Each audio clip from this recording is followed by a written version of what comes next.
ఓం నమః శివాయ ఓం నమః శివాయ ఓం నమః శివాయ ఓం నమః శివాయ ఓం నమః శివాయ ఓం నమః శివాయ ఓం నమః శివాయ ఓం నమః శివాయ.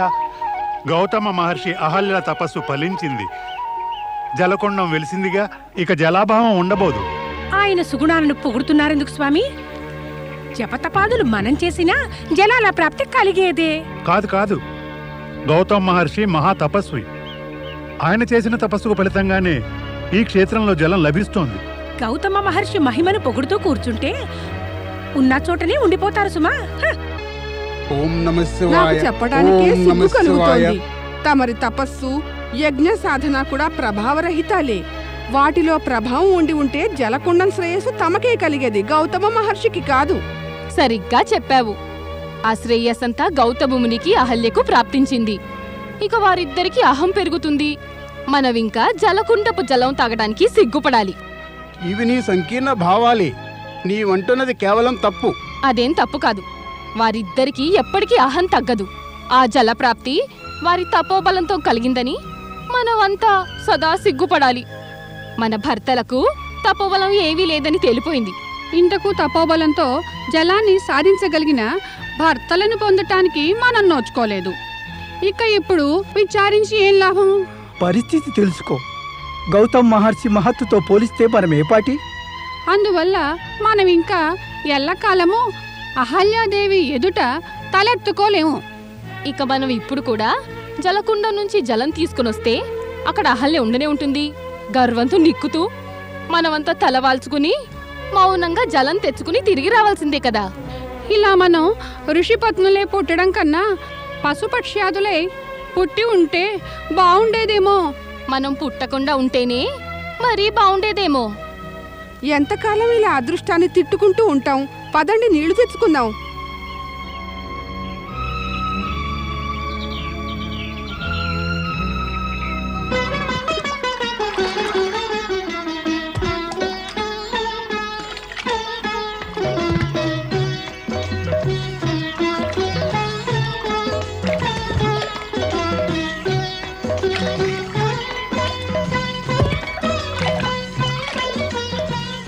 గౌతమ మహర్షి కృపా సాధనాల వల్ల ఒక కొత్త జీవితాన్ని పొందాం.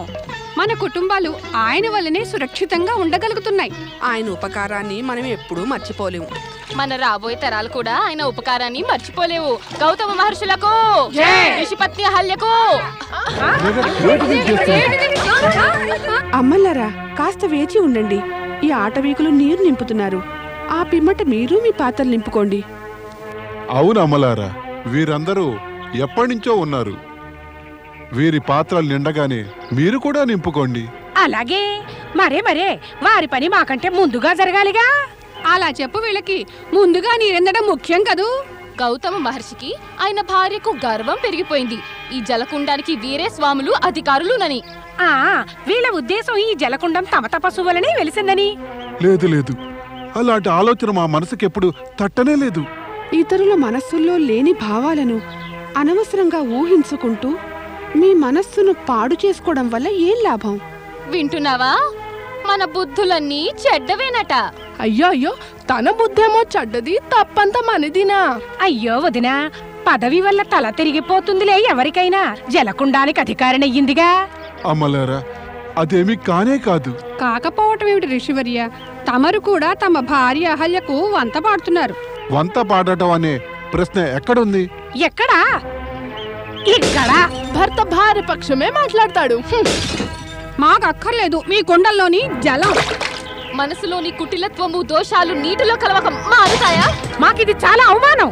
ఈ అవమానానికి ప్రతీకారం తప్పక తీర్చుకుంటాము. ఇక పదండి, పోదాం. ఇక్కడ నుంచుని వీరి ముఖారవిందం చూడాలా? పదండి.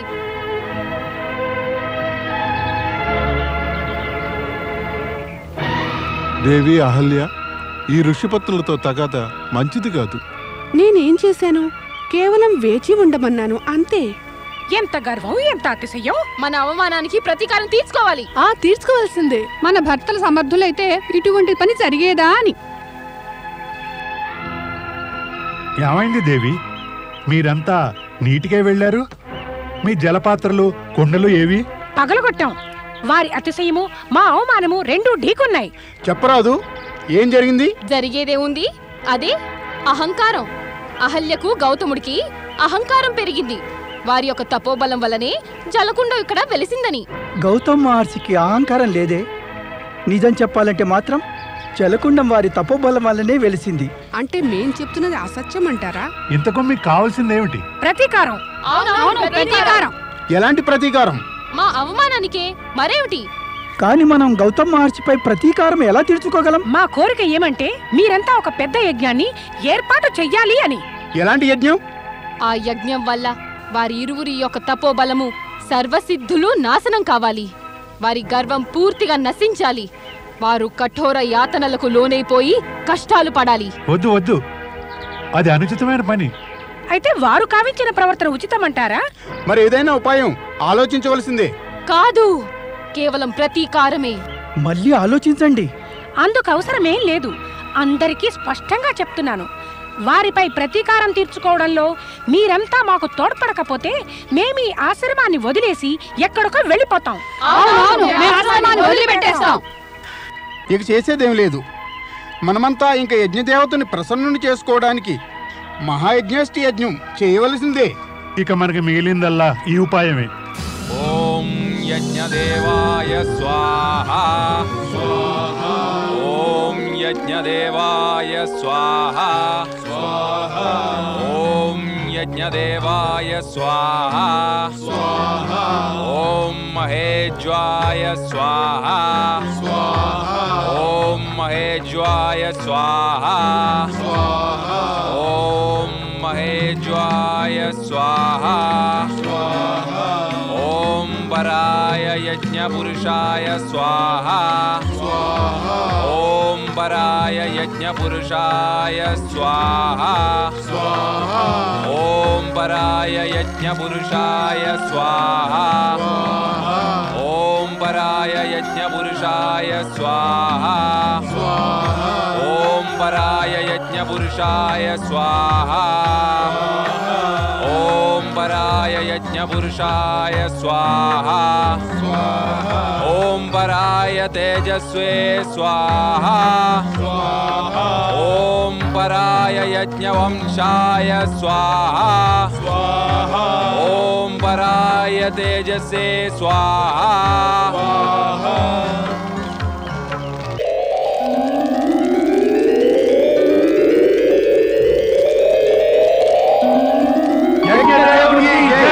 యజ్ఞదేవునికి జై! యజ్ఞదేవునికి జై! ఋషులారా, చెప్పండి, నన్ను మీరు ఏ ఉద్దేశపూర్తికై ఈ యజ్ఞం ద్వారా ఆవాహన చేశారు? యజ్ఞదేవ, మేము గౌతముడు అహల్యలపై మా అవమానానికి ప్రతీకారం తీర్చుకోవాలి. ప్రతీకారం మీరు తీర్చుకోదలిస్తే అందుకు నా అవసరమేముంది? యజ్ఞదేవా, తమరు వారిద్దరిని నాశనం చేయండి. నాశనం చెయ్యాలా? నేనా? అవును యజ్ఞదేవ, వారిని నాశనం చేయండి. ఆశ్చర్యం, పరమాశ్చర్యం. ఋషులు యజ్ఞాలు చేసేది లోక కళ్యాణానికి, నిర్మాణానికే. దేవతలు ప్రత్యక్షమయ్యేది సుఖ సంపదలను, వరాలనివ్వడానికే. కానీ ఇక్కడ మీరంతా కోరుకుంటున్న వినాశం ఎవరిది?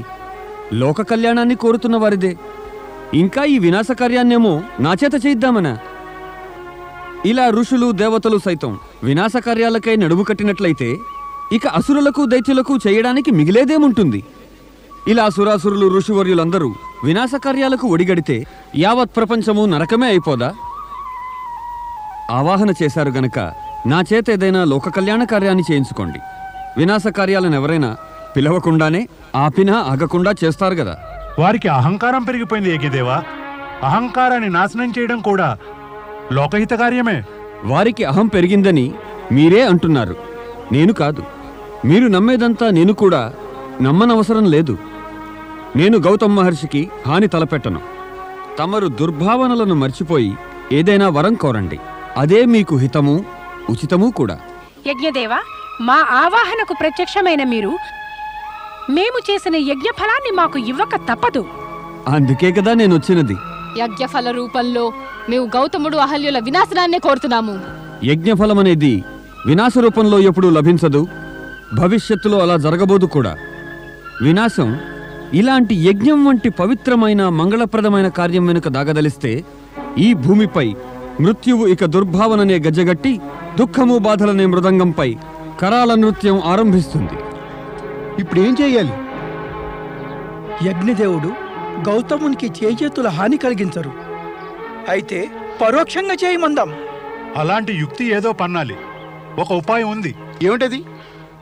ఓ యజ్ఞదేవ, తమరు గనుక ప్రత్యక్ష రూపంలో గౌతమునికి హాని చేయదలచకపోతే మా ప్రార్థన ఒకటి మన్నించండి. ఏమది? తమరొక బక్క చిక్కిన చావబోతున్న గోవు రూపాన్ని ధరించి గౌతమ మహర్షి ఆశ్రమానికి వెళ్ళండి. అక్కడికి వెళ్ళి మీ ప్రాణాలను విడవండి. అప్పుడు ఆయనకు గోహత్యాపాతకం తగులుతుంది. మేమంతా ఆయనను ప్రాయశ్చిత్తం కోసం బలవంత పెడతాం. ప్రత్యక్షంగానో లేక పరోక్షంగానో మీరు నా ద్వారా గౌతమ మహర్షికి హాని చేయబోనుకున్నారు. ఇది అనుచితమే. మీరంతా ఏదైనా పనికొచ్చే వరం కోరుకోకూడదా?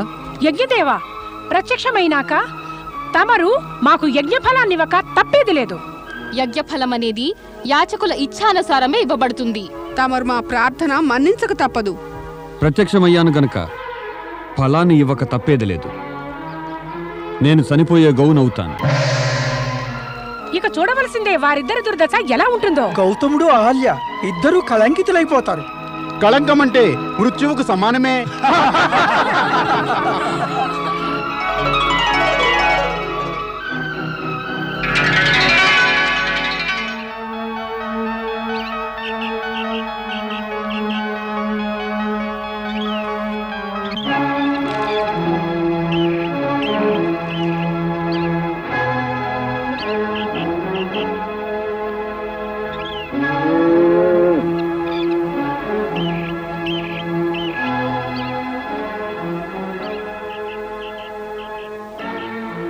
స్వామి, స్వామి, కాస్త బయటికొచ్చి చూడండి. ఒక బక్క చిక్కిన ఆవు ఎక్కడి నుంచి వచ్చిందో గాని మన ఆశ్రమానికి వచ్చింది. మనం దీన్ని కాపాడి సహాయం చేయవలసిందే. అరేరే, ఏమైంది?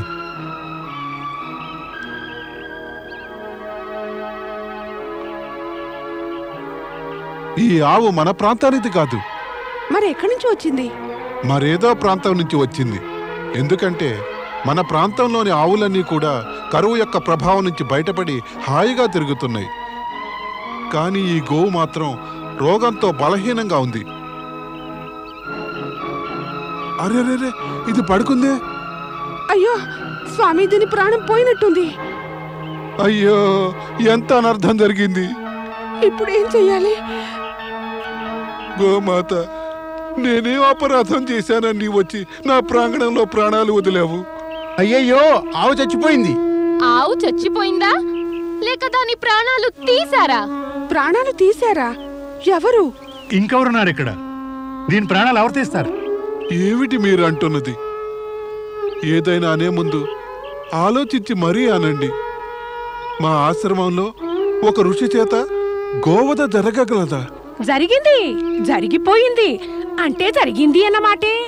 ఇప్పుడు ఎలా జరిగింది నా ప్రశ్నే లేదు. కాదు కాదు, ఇది నిజం కానే కాదు. ఈ ఆవిక్కడ ఈ ఆశ్రమంలో చచ్చిపోయిందనేది అబద్ధమా? ఇది కూడా నిజమే కదా. ఈ ఆవు మీ ఆశ్రమంలో మీరిద్దరూ చూస్తుండగానే చచ్చిపోయింది. మీ ఇద్దరు కూడా కలిసి గోహత్య చేశారు. మీ ఇద్దరు కూడా గోహంతకులు. గోహత్య చేసిన పాపుల్లారా, మీది ఒక బ్రతికేనా? నేటిదాకా ఏ ఋషి కూడా గోహత్యాపరాధం చేయలేదు. మేమీ అపరాధం చేయలేదు. అపరాధులు ఒప్పుకుంటారా? అపరాధం చేశారని? మేము అపరాధం చేస్తే కదా. మీరిక్కడి నుంచి వెళ్ళిపోండి. బ్రహ్మగిరి క్షేత్రం వదిలిపోండి. మీరిక్కడి నుంచి వెళ్ళవలసిందే. కానీ ఎందుకు వెళ్ళాలి? ఎందుకంటే మీరు గోహంతకులు గనక. మీ వంటి గోహంతకుల ముఖం చూడడం కూడా పాపమే. మీరిక్కడ గనక ఉంటే నిత్యము మేము మీ ముఖాలు చూస్తూ ఉండాలి. మీ ముఖాలు చూస్తే మాకు కూడా పాపం చుట్టుకుంటుంది. వెంటనే వదిలిపెట్టండి ఆశ్రమాన్ని. మీరిక్కడ ఉన్నంత కాలము ఆ అగ్నిదేవుడు, పితృదేవతలు మేవిచ్చే ఏ హవనాన్ని స్వీకరించరు. మీ పాపాల నీడను మాకు తగలనివ్వకండి. వెళ్ళండి, వెళ్ళిపోండి ఇక్కడి నుంచి. ఆ కారణంగానే గోహత్యా పాతకం మాకు అంటగడుతున్నారు. అసలు ఈ బలహీనమైన ఆవు ఎక్కడి నుంచి వచ్చిందో దీన్ని కాపాడుదామంటే ఈ లోపలే. చాలు చాలు,